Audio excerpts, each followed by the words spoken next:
how to use streak freeze in Duolingo.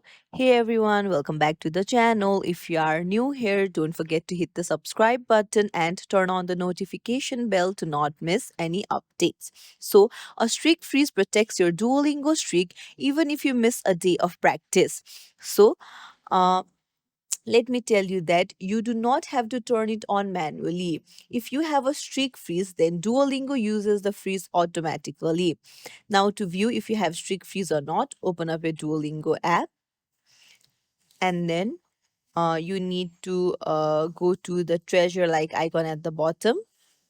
First, look at the daily quest. So, if you complete these daily quests, then you will get gems from which you can buy streak freeze. So, now go to the home again and then tap on the gems option that is blue in color at the top.